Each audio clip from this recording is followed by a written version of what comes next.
नमस्कार मंडळी, मी प्राजक्ता तुम्हा सर्वांचं खूप खूप स्वागत करते आहे आणखी एका नवीन व्हिडिओमध्ये। तर कोणताही उशीर न करता आजचा व्हिडिओ सुरू करूया। सगळ्यात प्रथम जर तुम्ही नवीन असाल तर प्लीज व्हिडिओला लाईक करा आणि चॅनलला नक्की सबस्क्राईब करा। आता गॅसवरती सकाळ संध्याकाळ जेवण बनवलं जातं आणि गॅसशिवाय आपलं जीवन तर अशक्य आहे। पण हा गॅस आपण छोट्या छोट्या टिप्स वापरून जर मेंटेन केला तर गॅस सिलेंडर हे जास्त दिवससुद्धा जातं। त्याचबरोबर गॅस शेगडी जर आपण व्यवस्थित मेंटेन केली तर गॅस शेगडीसुद्धा आपल्याला वर्षानुवर्षे रिप्लेस करायची सुद्धा गरज पडत नाही। चला सगळ्यात पहिली टिप बघूया सिलेंडरविषयी। जेव्हाही तुम्ही नवीन टाकी घेतात तर सगळ्यात पहिले एक नक्की बघा ती टाकी ही व्यवस्थित सील आहे की नाही। 2 नंबर की तुम्हाला त्यावरती एक्सपायरी डेट बघायची आहे। B28 अशा किंवा ए असेल किंवा सी असेल किंवा डी असेल आणि समोर काही असेल ते नक्की बघून घ्यावं। 28 म्हणजे 2028ला ते एक्सपायर होणार आहे। त्याचबरोबर त्याचं वेटसुद्धा बघावं की त्याचं वेट 14.2 kg आहे की नाही। आणि B28 म्हणजे हे जे आहे एप्रिल मे जून या महिन्यामध्ये 2028ला एक्सपायर होणार आहे असं ABCD नुसार असतं। सो तुम्ही हे नक्की आवर्जून बघून घ्यायचं आहे। कधीही जर तुम्हाला असं वाटलं की टाकी ही सील नाही व्यवस्थितरित्या तर मग ती टाकी तुम्ही लगेच रिप्लेस करून द्यायची आहे। विदाऊट तुम्हाला सील असलेलीच टाकी घ्यायची, विदाऊट सील असलेली टाकी घ्यायची नाही। गॅस शेगडी जेव्हाही तुम्ही वापरतात तर तुमच्या पातेलं किंवा जेही तुम्ही कढई वगैरे वापरत आहात त्याचं बॉटम किती आहे ते बघावं। त्याच्यावरती गॅसची फ्लेम गेली नाही पाहिजे, अगदी त्याच्या इतपत असावी। त्याच्यावरती जर गॅसची फ्लेम जाते याचा अर्थ की तो गॅस वायाच जातोय। सो ह्या छोट्या छोट्या टिप्स नक्की फॉलो करा। त्याचबरोबर ही जी काही आपली नळी असते जिने की गॅस हा ट्रान्सफर होत असतो शेगडीपर्यंत, ती नळीसुद्धा तपासून बघावी। त्याचबरोबर जर तुमच्या बर्नरमधून हे फ्लेम व्यवस्थितरित्या येत नसेल तर अशा पद्धतीने इंजेक्शनची सिरिंज तयारच करून ठेवायची, तिची सिरिंज थोडी वाकवायची। जर याच्यामध्ये काही कार्बन अडकलं असेल आपल्या बर्नरमध्ये किंवा मग काही अन्नाचे कण अडकले असेल तर ते तुम्ही अशा पद्धतीने टाच अँड पिन म्हणा किंवा अशा सिरिंजच्या साह्याने किंवा टूथपिकच्या साह्याने हे क्लीन करू शकता। त्याचबरोबर जर तुम्ही एकदाच ही सिरिंज बनवून ठेवली तर जे काही तुमचं कमी जास्त होणारी फ्लेम आहे जर ती खूप कमी होत असेल आणि कमी केल्यानंतर बंद होत असेल तर गॅस शेगडी पाठीमागून अशा पद्धतीने एक नोझल असतं, त्यामध्ये जर तुम्ही अशा पद्धतीने सिरिंज घातली, ती अशी पुढे मागे केली, जर त्यामध्ये काही कचरा अडकलेला असेल किंवा ते ब्लॉक झालेले असेल तर निघण्यास खूप मदत होते, तुमचे पैसेसुद्धा वाचतात। सो जेव्हाही तुम्ही गॅस शेगडी ही डीप क्लीन करत आहात तेव्हा ह्या गोष्टी गॅस शेगडी क्लीन करण्याबरोबरच हे सुद्धा तुम्हाला करायचं आहे। म्हणजेच आज मी तुम्हाला पूर्ण गॅस शेगडी डीप क्लीन कशी करायची ते सांगणार आहे, त्याचबरोबर गॅस शेगडी मेंटेन कशी करायची ती सुद्धा सांगणार आहे। त्यानंतर जेव्हाही तुम्ही गॅस शेगडी डीप क्लीन करता तेव्हा नक्की नळीवरती बघायचं आहे की ही नळी कुठे ब्रेक तर नाही झाली आहे ना। दर 2 ते 3 महिन्यांनी तुम्ही तुमची गॅस शेगडी ही डीप क्लीन करू शकता। रोज कशा पद्धतीने पुसायची यावरती ऑलरेडी मी व्हिडिओ तुमच्यासोबत शेअर केला आहे। त्यानंतर बऱ्याचदा आपण काही तेलाचे पदार्थ, अगदी तळणीचे पदार्थ जे आहे तळत असतो आणि अशा पद्धतीने गॅस शेगडीवर तेल जे आहे सांडतं आणि जर असं तेल सांडलं आणि आपण असंच पुसायला घेतलं तर पूर्ण गॅस शेगडी ही काय होते, तेलकट होते। मग अशा वेळेस आपलंच काम वाढतं, आपण मग अशा वेळेस निरम्याचा वापर करतो तरीही त्याचा जसा म्हणावा तसा तेलकटपणा जात नाही। मग काय करायचं आहे, तुम्ही थोडंसं अगदी थोडंसं गव्हाचं पीठ घ्यायचं आहे, ते तेलावर टाकायचं आणि अशा पद्धतीने जिथे जिथे तेल सांडलेलं आहे त्यावरती हे गव्हाचं पीठ टाकून असं मिक्स करायचं। गव्हाचं पीठ हे तेल पूर्ण शोषून घेतं आणि नंतर एखाद्या कोरड्या कपड्याने हे पुसून घ्यायचं। आता तुम्ही बघू शकता अगदी एवढंसं आपण गव्हाचं पीठ घेतलंय, ते वायासुद्धा गेलेलं नाही। आता हे थोडंसंच आहे त्यामुळे तुम्ही फेकून देऊ शकता आणि आपली गॅस शेगडी न जास्त काही कष्ट करता साफसुद्धा झाली, म्हणजे त्याचं तेल जे आहे ते आपण काढून सुद्धा टाकलंय। आता जेव्हाही तुम्ही गॅस शेगडी डीप क्लीन करता आहात तर ती कधीही 2 महिन्यातून एकदाच ही करावी। त्यासाठी डिशवॉश लिक्विड मला अगदी उत्तम वाटतं। डिशवॉश लिक्विडपेक्षा तुम्ही शॅम्पूचाही वापर करू शकता किंवा मग वॉशिंग पावडरचाही वापर करू शकता। पण बऱ्याचदा काय होतं, वॉशिंग पावडरने ना गॅस शेगडीवरती व्हाईटिश अशी लेअर दिसते। सो ते नको दिसावं म्हणून डिशवॉश लिक्विड हे बेस्ट आहे। कधीही गॅस शेगडी तुमची ग्लासची शेगडी असेल किंवा स्टीलची असेल ती स्वच्छ करत असताना एकदम सॉफ्ट स्क्रबरचाही वापर करायचा। तुम्ही दररोज अशा पद्धतीने साफ करत असणार आणि नंतर यावरती पाणी टाकत असणार तर आत्ताच सावध व्हा। असं केल्यामुळे जे आपण नोझल आधी साफ केलंय त्या नोझलमध्ये पाणी जाऊन तुमचं नोझल बंद पडू शकतं आणि एक नोझल तुम्हाला रिप्लेस करण्यासाठी आता सध्याचा रेट 500 ते 600 रुपये आहे।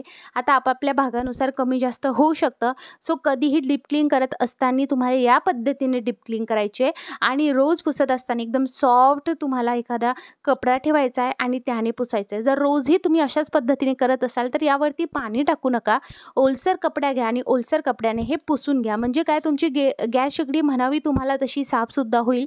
त्याचबरोबर आपलं बायकांचं असं असतं ना की गॅस शेगडी ही धुतल्याशिवाय आपल्याला चैन पडत नाही. धुतल्यासारखं सुद्धा फील होईल. गॅस शेगडी जशी स्वच्छ आहे तशीच स्वच्छ होईल. त्यावरचा तेलकटपणा पूर्ण राहीसा होईल.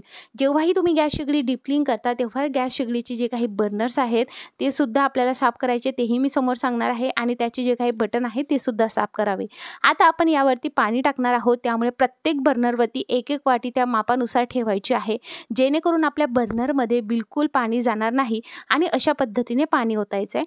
पुन्हा एकदा सांगते, जेव्हा डीप क्लीन करता तेव्हाच यावरती पाणी टाकावं.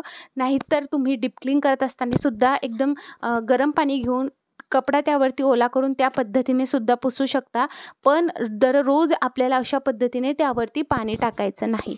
आता आपण यावरती ज्या वाट्या ठेवल्या यामुळे काय होईल, आपल्या बर्नरच्या होलमध्ये पाणी जाणार नाही. दुसरं की त्या बर्नरच्या होलमधून खाली सुद्धा पाणी झिरपणार नाही. सो ही टिप खूप जबरदस्त आहे. तुम्ही कितीही पाणी टाकलं तरीसुद्धा आपण ह्या वाट्या ठेवल्यामुळे बर्नरमध्ये पाणी जाणार नाही. त्यानंतर तुम्ही इकडे बघू शकता, बिलकुल त्यामध्ये पाणी गेलेलं नाही. प्रत्येक बर्नर मी तुम्हाला दाखवते आहे. जबरदस्त क्लीन निघतं. आणि जेव्हाही आपण अशा पद्धतीने आपली गॅस शेगडी साफ करतो तर ती वरूनच नाही तर खालून सुद्धा सेम पद्धतीने तुम्हाला करायची. यावरती मी डिटेल व्हिडिओ मी बनवलेला आहे, त्याची लिंक मी खाली देते, तुम्ही तिथे जाऊन बघू शकता. त्यासाठी पर्टिक्युलर सोल्युशन सुद्धा मी बनवलं होतं, ते सुद्धा मी तुमच्यासोबत शेअर केलं आहे. आता आपली गॅस शेगडी साफ झालेली आहे. आता आपल्याला बर्नर सुद्धा साफ करायचे. सो बर्नर सुद्धा आपण एकदम सोप्या पद्धतीने साफ करणार आहोत. पण गॅस शेगडी बरोबर येतं की गॅस ओटा सुद्धा आपला रोज साफ झाला पाहिजे. रोज तुम्ही गॅस ओटा कशा पद्धतीने साफ करता मला कमेंटमध्ये नक्की सांगा. शक्यतो तुम्ही ओल्या कपड्याने सुद्धा गॅस ओटा पुसू शकता, पण रोज तुम्ही गॅस ओटा धुतला तरी काहीच हरकत नाही आहे. त्याच्यावर जो तेलकटपणा असतो तो तर नाहीसाच होतो. आपल्या गॅस ओट्याला ना अशी ज्या काही रेषा असतात, म्हणजे जिथे असे कॉर्नर्स असतात ना आणि मागील जी भिंत आहे तिथे मात्र तेलकटपणा राहतो. जर तुम्ही व्यवस्थित ते घासलं नाही तर जो गॅस ओटा असतो तर 2 दिवसांनी किंवा रोज जरी तुम्ही व्यवस्थित घासला ना तर त्यावरती तेलकटपणा, चिकटपणा आणि धुळीचे काळसर थर जमा होत नाही. सो गॅस ओटा तुम्ही रोज अशा पद्धतीने नक्की साफ करू शकता, पण गॅस शेगडी मात्र तुम्हाला रोज पाण्याने साफ करायची नाही. आता बघा, आपलं जे आहे गॅस ओटा आणि गॅस शेगडी हे दोन्हीही मी डिशवॉश लिक्विडचा वापर करूनच साफ केलं आहे. साबणचा सुद्धा वापर करू शकता, पण मी शक्यतोवर ना आता आजकाल साबणचा वापर टाळते. कारण माझं अशा लक्षात आलं की साबणचा वापर केला तर मग असा पांढरी लेअर जमा होते. वॉशिंग पावडरचा वापर केला तर पांढरी लेअर जमा होते.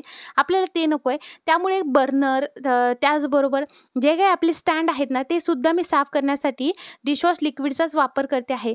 कारण काय होतं माहिती का, जर आपण साबणचा वापर केला तर बर्नरच्या होलमध्ये ना साबण अडकून बसण्याची शक्यता असते. सो त्यामुळे ही टिप नक्की लक्षात घ्या. तुम्ही नक्की वापरून बघू शकता किंवा मग ना शॅम्पूचा किंवा मग लिक्विड डिटर्जंटचा वापर केला तरीही चालेल. सो तुम्ही बघू शकता आपली गॅस शेगडी अगदी असं वाटतंय की नवीकोरी झालेली आहे. ग्लासची तुमच्याकडे गॅस शेगडी असेल किंवा स्टीलची असेल, दोन्हीसाठी तुम्हाला सेम प्रोसेस आहे. फक्त ग्लासची गॅस शेगडी कधीही डीप क्लीन करत असताना एक गोष्टीची नक्की काळजी घ्यावी की ते पूर्ण रूम टेम्परेचरवर असावी. कधीही गॅस डीप क्लीन झाल्यानंतर त्याचे जे काही बर्नर आहे ते पूर्ण सुकले पाहिजे. म्हणजे त्या बर्नरमध्ये ज्या होलमध्ये पाणी असतं ते पूर्ण सुकलं गेलं पाहिजे. आणि कधीही गॅस शेगडी साफ करत असताना ते रेग्युलेटर मात्र कधीही बंदच ठेवावं. त्यानंतर पूर्ण तुम्हाला मी दाखवते की जर तुम्ही व्यवस्थितरित्या बर्नर हे सुकू नाही दिले तर कशा पद्धतीने गॅस हा वाया जाऊ शकतो. आता बर्नर जे आहे आपण लावून घेऊया. सगळं सुकल्यानंतर लावू शकता आणि अशाच वेळी गॅस शेगडी साफ करा की तुम्हाला नंतर त्या गॅस शेगडीवरती काही काम नसेल. सो या पद्धतीने आपली गॅस शेगडी, गॅस ओटा, बर्नर, स्टँड सगळं डीप क्लीन झालेलं आहे.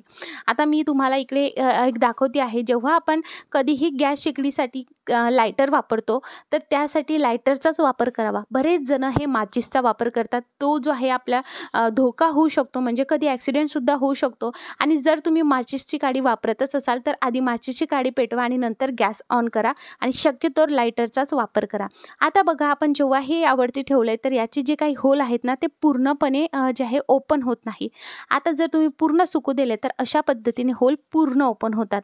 सो मंडळी, तुम्हाला या गॅस रिलेटेडचा व्हिडिओ हा पूर्ण कसा वाटला, छोट्या छोट्या टिप्स कशा वाटल्या मला कमेंटमध्ये तुम्ही नक्की सांगू शकता. छोटे छोटे टिप खूप कामीचे आहेत, त्यामुळे आवर्जून लक्षात ठेवा आणि या पद्धतीने तुमची गॅस शेगडी साफ करा. व्हिडिओ आवडला असेल लाईक करा, सबस्क्राईब करा. चला येते मग, बाय.